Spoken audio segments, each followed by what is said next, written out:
주님의 이름으로 간절히 기도드렸습니다. 아멘. 할렐루야. 여러분 반갑습니다. 오늘 우리가 함께 볼 본문은요, 고린도전서 3장 18절에서 23절의 말씀입니다. 우리 3장 18절부터 23절의 말씀을요, 성경이 있으신 분들은 성경을 펴시고, 우리 이 화면을 통해서 또 함께 나올 때에 한 목소리를 합독하여서 읽겠습니다. 네, 성경 넘겨주세요. 네, 한 목소리 읽겠습니다. 시작. 아무도 자기를 속이지 말라. 너희 중에 누구든지 이 세상에서 지혜 있는 줄로 생각하거든 미련한 자가 되어라. 그리하여야 지혜로운 자가 되리라. 이 세상 지혜는 하나님께 미련한 것이니 기록된 바 지혜 있는 자들로 하여금 자기 괴율에 빠지게 하시니라 하였고, 또 주께서 지혜 있는 자들의 생각을 헛것으로 아신다 하셨느니라. 그런즉 누구든지 사람을 자랑하지 말라. 만물이 다 너희 것임이라. 바울이나 아볼로나 게바나 세계나 생명이나 사망이나 지금 것이나 장래 것이나 다 너희 것이요 너희는 그리스도의 것이요 그리스도는 하나님의 것이니라. 아멘. 우리 본문을 토대로 이 제목 함께 먼저 한 목소리 읽어볼까요? 시작. 아무도 자기를 속이지 말라. 한 번 더 읽겠습니다. 시작. 아무도 자기를 속이지 말라입니다. 여러분, 이 본문을 근거로 아무도 자기를 속이지 말라, 이 제목으로 함께 말씀을 나누기를 소망합니다. 여러분, 갑자기 우리가 본문을 쭉 읽었는데 아리송해요. 이해가 되는 것 같기도 하고 조금 어려운 것 같기도 해요. 아무도 자기를 속이지 말라니, 이 본문에 있었던 것도 같은데 구체적으로 무슨 내용인지 이해가 안 될 수도 있습니다. 여러분, 먼저 사람을 자랑하지 말라라는 게 무슨 말일까요? 21절에 그런 말씀이 있죠. 그런즉 누구든지 사람을 자랑하지 말라. 만물이 다 너희 것임이니라. 여러분, 이 말이 뭘까요? 사람을 자랑하지 말라니, 이게 뭘까? 자기 자신을 자랑하지 말고 겸손하라는 뜻일까? 이게 뭔가 맥락상 이해가 되는 것도 같은데 살짝 아닌 것도 같아요. 여러분, 어떤 말씀 같습니까? 혹시 저번 주에 우리 이현수 목사님께서 설교해 주신 것, 그리고 제가 말씀드린 거 기억나시나요? 여러분, 사람을 자랑하지 말라, 내 자신을 자랑하지 말라, 이런 말이 아니라요, 좀 전 앞에, 이 본문 앞에 내용을 조금 훑어봅시다. 우리가 저번에 바울파, 그리고 아볼로파, 그리고 게바파를 나눠서 사람들이 나눠져서 시기하고 질투하고 싸웠다고 말씀을 드렸죠. 이 사람들이 사람을 자랑했던 건요, 내 자신의 어떤 그 자랑스러움 이런 걸 자랑한 게 아니라요, 사람들이 자기의 의견이 아닌 자기가 바라는 모습들의 어떤 그 원했던 사람들을 가지고 그 사람들을 끌고 와서 그 사람들을 자랑했던 겁니다. 예를 들어 제가 바울을 자랑해요. 그리고 누군가는 게바를 자랑해요. 누군가는 또한 아볼로를 자랑해요. 이 사람을 자랑하는 것에서 바울은 그걸 자랑하지 말라라고 하는 것입니다. 이 사람을 자랑하지 말라라는 것은 아시겠죠? 내 자신이 아닌 누군가의 것을 빌려서 자랑하지 말아라. 이 본연의 뜻은 무엇일까요? 저번에 말씀드렸듯이 그들은요, 그리고 우리는요, 우리들의 어떤 주장을 내빌 때, 이렇게 이야기할 때요, 우리의 뜻으로 선포하는 것이 참으로 어렵습니다. 그것은요, 설득력이 있게 말하기도 어렵고요, 그리고 또 이제 그렇게 해서는 타당성을 찾기도 힘들죠. 그러다 보니까 보통 사람들은 그 타인의 이름을 빌려서 이렇게 하는 경우가 있습니다. 바울은 그것을 경계하라고 말합니다. 더 나아가서 만물이 너희 것이라고 하죠. 오늘 본문에서 바울이 무엇을 말하고 싶었는지 한번 자세히 보셔야 됩니다. 만물이 다 너희 것이다. 왜 그렇게 조급하게 사람을 자랑하느냐? 이게 무슨 말이냐면, 여러분, 하나님의 종, 말씀을 선포하는 바울이나 게바, 그러니까 베드로나 아볼로는요, 사실 그들의 뜻대로 그들의 공부한 것을 가르치는 것이 아니라 무엇을 그들에게 가르쳤죠? 무엇을 고린도 교회에게, 아니면 교인들에게 가르쳤죠? 바로 하나님의 진리, 하나님의 말씀을 가르쳤던 것입니다. 그랬을 때 하나님께서 보내신 이 사람을 집중한 것이 아니라 하나님께서 보내셨다라는 걸 집중하라는 바울의 말입니다. 그렇다면 만물이 모두 너의 것이고 하나님께서 주신 것인데, 설령 그 주의 종조차도 너희를 위하여 하나님 말씀 온전하게 이해할 수 있도록 하나님께서 보내신 자인데, 왜 그 사람들을 왜 너희끼리 나눠서 이 사람이 더 낫다느니 아니면 저 사람이 더 낫다느니 그런 우열을 가리고 있냐? 정말 중요한 것은 하나님인데, 바로 그런 말을 하고 있는 겁니다. 아주 간략하게 핵심을 말했는데요. 여러분 저번에 말씀 기억나실 거예요. 우리는 너무도 나약합니다. 아시죠? 우리는요 온전히 우리의 생각을 전할 수 없어요. 그래서 아까 말씀드렸던 것처럼 누군가의 주장을 끌어온다고 했죠. 오늘 제목이 참 특이해요. 아무도 자기를 속이지 말라. 본문 처음부터 아무도 자기를 속이지 말라라고 해요. 어떻게 우리가 타당성을 더 높이기 위해서, 그럴듯하게 내 주장을 더 하기 위해서 가져오는 그 사람들의 이름들, 그들의 주장들이 어느샌가 왜 내가 자기를 속이게 되는 것일까? 이 연결이 조금 어렵고 더뎌질 것입니다. 한번 생각해 보셔야 됩니다.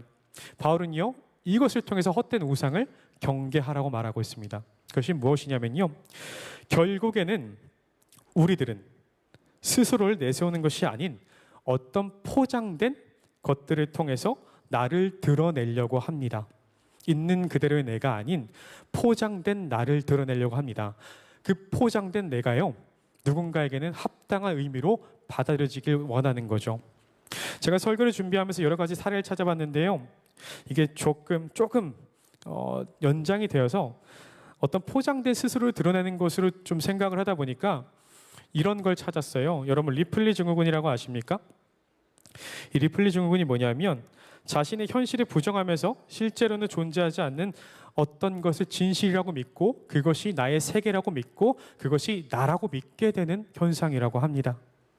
이 현상이요 오늘 우리가 함께 봤던 바울이나 아볼로나 게바 그 자체를 말하는 건 아니지만요, 거기서 조금 더 연장이 되면 내가 아닌 내가 섬겼고 내가 선호했고 내가 원했던 그 모습들이 어느샌가 나를 지워버리고 그 모습들이 나를 나타내고 있음을 우리는 알 수 있습니다. 흔히들 그렇죠. 여러분 아까 제가 헌신자반 모임할 때 말씀드렸던 것처럼 우리가 BTS 팬이라고 생각해 봅시다. BTS 팬, BTS 요즘에 굉장히 유명하죠. 어디 가서 연설도 하고 유엔 연설도 하고 이제 국가 지도자들과 어깨를 나란히 해요. 가수임에도 굉장히 대단한 거죠. 그들이 하는 사회적 영향력 어마무시합니다. 그러면서 우리가 BTS 팬 자랑스럽게 될 수 있어요. 근데 어느 순간부터 그 자랑스러운 BTS 팬이 우리가 좋아하는 선호의 그 모습들을 나타내는 것이 아니라 우리가 BTS의 그 모습들을 드러내게 되는 거예요. 봐봐, 내가 좋아하는 BTS 이 정도나 된다. 그러다가 친구랑 어떤 싸움이 나죠. 내가 좋아하는 가수가 있고 네가 좋아하는 가수가 있는데 아니 그것은 별로다. BTS가 훨씬 낫지. 여러분 우리가 BTS가 아닌데 BTS를 먼저 이렇게 우선하는 거예요. 그 사람과 이야기하는데 서로가 좋아하는 선호들을 가지고 싸우다 보면은 나의 선호를 이야기하다 보면은 어느 순간 내가 사라져요. 내 삶인데 내 삶이 사라집니다. 그런 우상들에서 경계를 해야 되는데 이 리플리 증후군 아까 말씀드렸던 것처럼 어떤 포장된 스스로를 드러내는 것, 더 나아가 포장되다 보니 내 자신을 잃어버린 현상까지 다가가게 됩니다. 그래서 여러분 악플 문제 많죠. 요즘에 참 악플 문제가 많습니다. 악플 문제가 뭐냐면요, 익명성 뒤에 기대서 타인의 상황 정확히 알지도 못하면서 혼자서 객관적인 척 뭔가 판단을 해요. 그러면서 나라면 그러지 않았을 텐데 너는 왜 그랬냐. 정말 쉽게 말하죠. 근데 여러분 아시죠? 타인의 고통 우리가 함부로 말해서는 안 됩니다. 그 상황 그렇게 직면했을 때 우리가 알 수 없는 것들, 그들의 고통 결코 느낄 수 없어요. 모든 상황 절대 이해할 수 없습니다. 쉽게 말해서는 안 되죠. 그래서 주님께서도 우리에게 말씀하시죠. 쉽게 판단하지 말라고. 함부로 판단하지 말라고. 우리는 결코 함부로 판단할 수 없는 존재인데요. 이런 리플리 증후군에 이렇게 뒤에 있다가 그 악플러들이 어느 순간부터 자기가 뭐라도 된 것 마냥 포장하기 시작합니다. 이런 모습들에서 단면을 볼 수 있겠죠. 사회적 문제 중에 하나죠. 이런 리플리 증후군을 조금 찾아봤는데요. 아주 재밌는 분이 있습니다. 우리 아까 헌신자반 모임할 때 잠깐 말씀드렸는데요. 이분이 어떤 분이냐면요. 굉장히 재밌어요. 중학교 때 중퇴했어요. 중학교를 중퇴를 했는데요. 퇴학을 당했다고 합니다. 근데 이거를요. 부모님께 말을 안 해요. 나 중학교 잘 다니고 있다가 졸업했다고 말해요. 그리고 고등학교 입학도 안 했는데 고등학교를 입학했다고 합니다. 고등학교를 입학했으면은 그 학교 가는 시간 동안 계속 나가서 그 몇 년 동안 학교를 다닌 척 했겠죠. 여러분 이게 실화입니다. 학교를 다닌 척 해요. 여러분들 우리가 고등학교를 졸업하면 어디를 갑니까? 대학교를 가죠. 이 사람이 이 도가 지나친 거짓말을 합니다.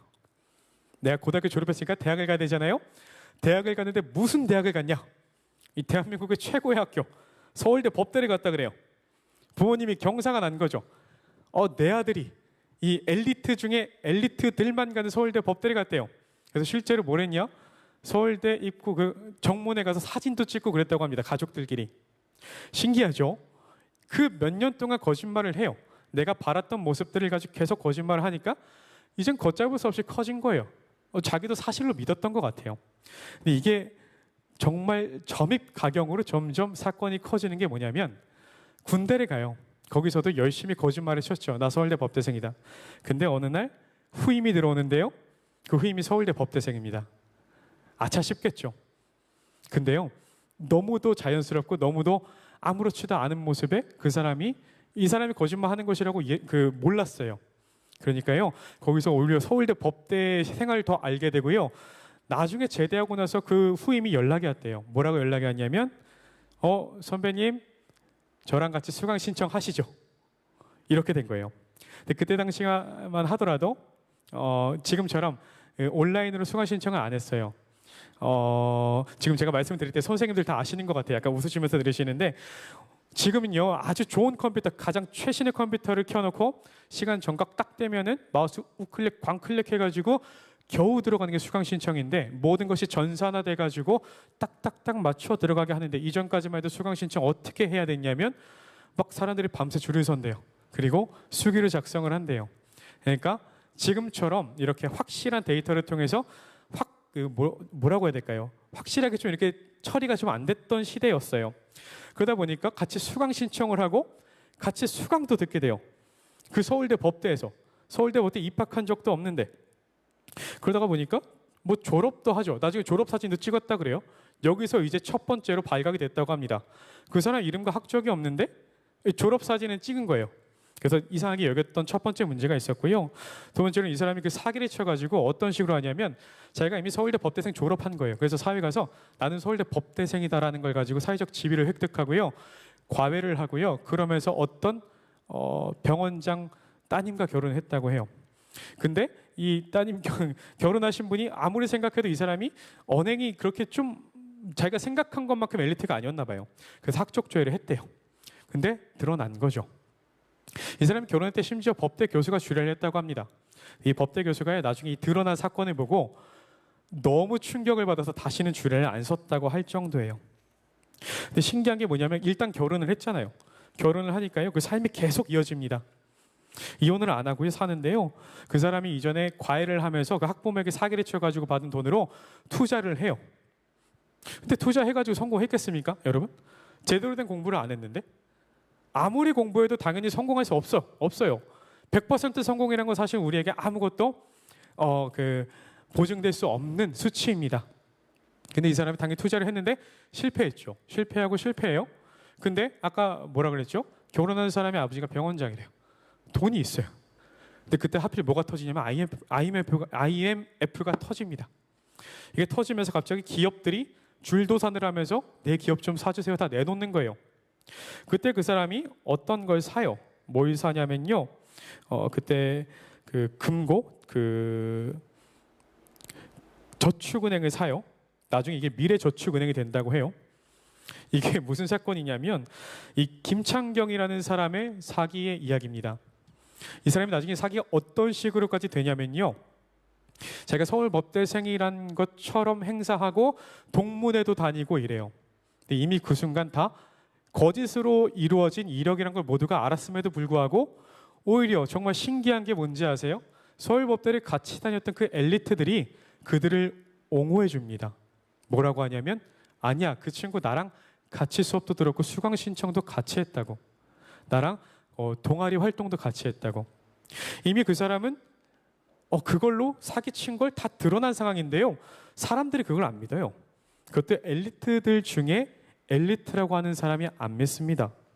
그리고 나중에 IMF가 터지고 그 사람들이 직장을 잃고 힘들 때 오히려 그 사람이 돈이 많으니까 뭘 해요?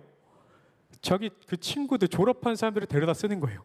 그러니까 가짜 서울대 법대생이 진짜 서울대 법대생을 고용해서 쓰는 거예요.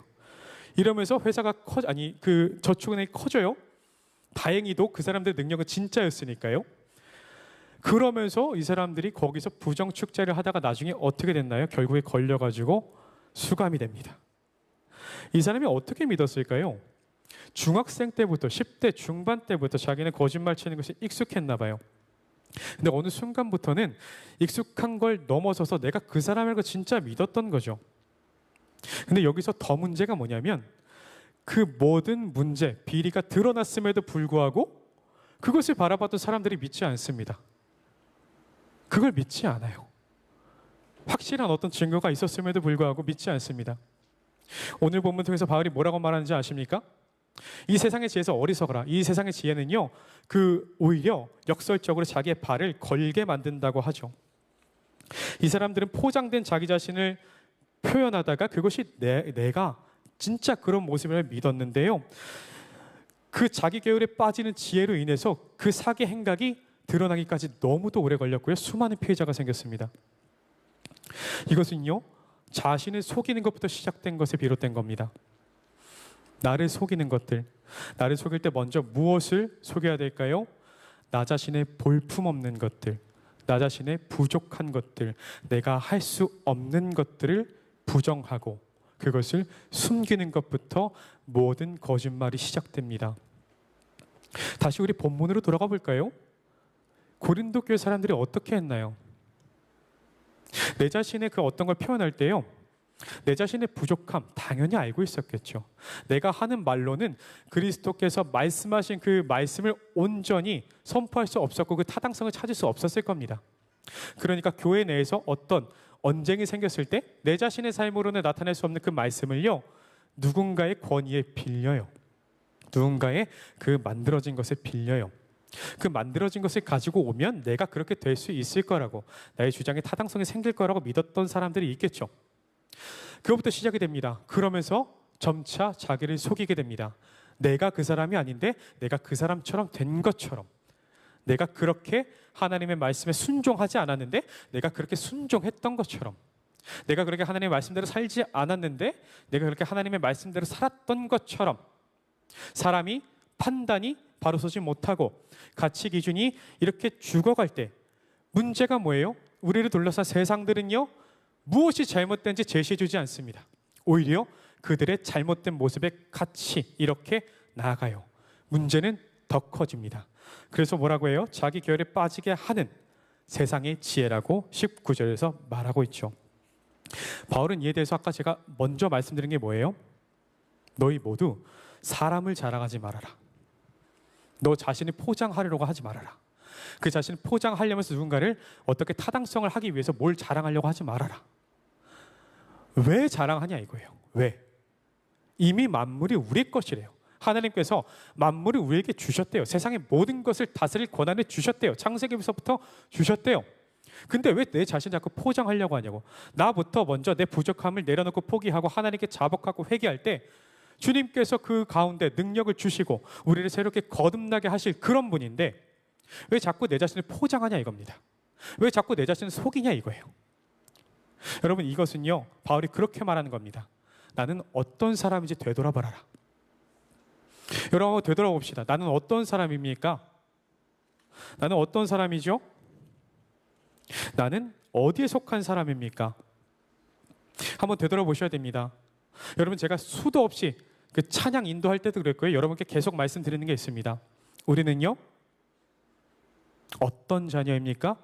주의 존귀한 자녀죠. 그냥 자녀도 아닙니다. 주님의 존귀한 자녀입니다. 우리는 이 땅에서 살아가나 어디에 속했습니까? 하늘에 속했습니다. 그것을 여러분 기억하셔야 됩니다. 우리의 소속을 기억하셔야 됩니다. 우리의 정체성을 기억하셔야 됩니다. 때로는 우리가 우리의 보잘것없음을 부끄럽게 생각하고 그렇게 여겨서 내 자신을 지워버릴 때가 수도 없이 많습니다.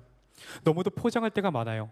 저 스스로도 생각하고 되돌아봤을 때 여러분 앞에서 내가 뭐가 됐다고, 여러분보다 고작 인생 조금 더 살았다고 뭐가 된 것 마냥, 그러나 여러분, 제가 이 자리에 설 수 있는 것도, 그리고 하나님께서 써주신 그 모든 것이 제 능력이 아니라 하나님의 능력임을 저는 고백합니다.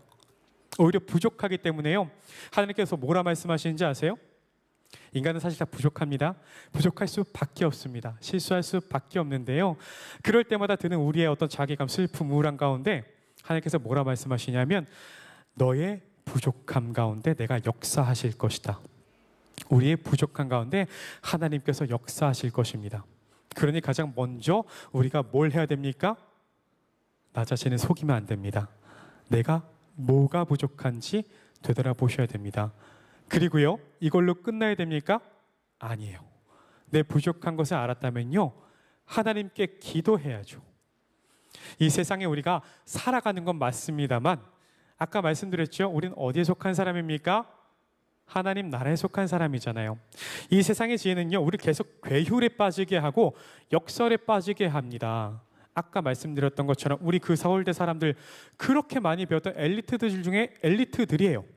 근데요, 그 사기를 치는 사람들을 보면서 법을 공부했던 사람이 그 사기를 알았겠죠. 몰랐을 리가 없습니다. 그런데 세상의 흐름, 권력 어디서 나타나요? 돈에서 나타나죠. 그 사람은 재산이 많았어요. 가지고 있는 저축은행도 있었죠.